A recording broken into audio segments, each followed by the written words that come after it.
I lived here for 7 years. You don't want to be caught in some areas here at night.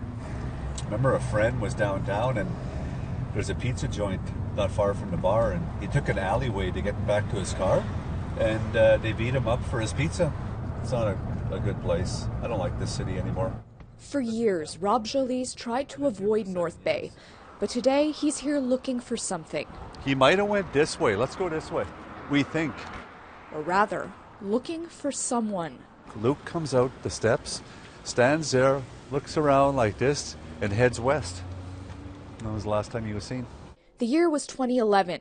Rob's son, 20-year-old Luke Joly-Durocher from Kebaowek First Nation in Quebec, vanished after a night out with friends in Ontario. It's hard to explain. You know, we have loved ones that's passed. We mourn, we grieve, but we learn to accept it. When you have a child that's missing and you don't know where he is, you don't know whether to cry or lose hope or mourn. It's difficult. Luke had just rented his first apartment. He was expected at a family event the day after he went missing, so the family didn't buy early theories about Luke still partying or blowing off steam. To me, things weren't moving fast enough. They thought it was just a kid from Quebec that ran away, and nobody really took it seriously that, you know, something more seriously happened there. So for over a decade now, Rob's kept track of every lead.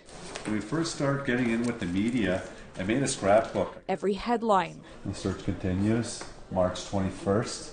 Every potential clue. I print out a lot of stuff for the police. I email the police, but I'm just constantly going at it. The North Bay Police Service has the lead on Luke's case.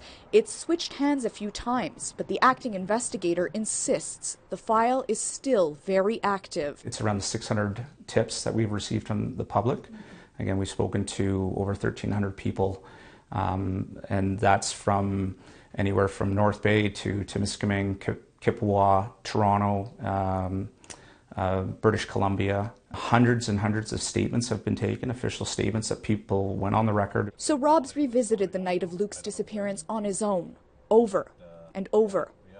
There's the cops. They're always watching this area because there's a couple of crack houses here, but we'll go out and we'll just take a walk around. This is what we know. On March 4th, 2011, Luke was staying at this house with friends. They headed to Cecil's bar, where Luke was turned away. In the camera, he fades away, going that way. A bank camera down the street captures Luke being followed into an ATM, but no money was withdrawn. Luke's debit card was found in a snowbank a week later. His keys, wallet, and jacket recovered untouched back at the Sherbrooke house. And nobody even paid attention to where Luke was.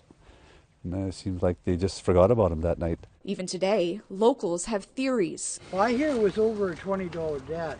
It could be, Chuck, because that's all he had on him. At times, it feels like people don't want Luke to be found. That was up there for a while. I used a stepladder to put them up so they don't tear them down. I couldn't keep a poster here.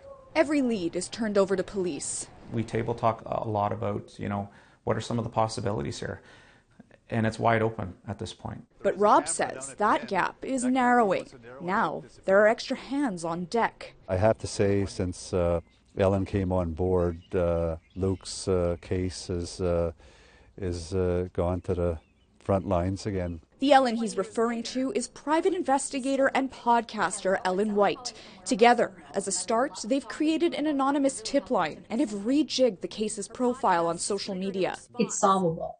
And I rarely make predictions about timelines, but I really feel confident that the information is in place now that's going to lead to a resolution of the Luke Joly-Durocher case in months rather than years.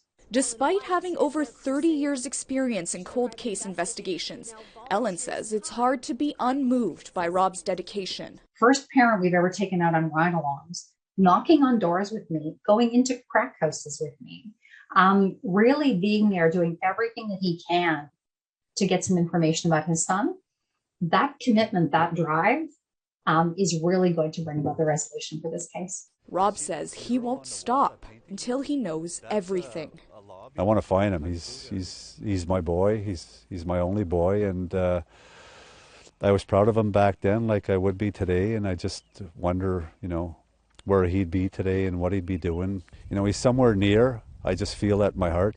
Anyone with information about Luke Joly-Durocher's disappearance can reach out confidentially through the family's tip line. Lindsay Richardson, APTN National News, Kebaowek, Quebec.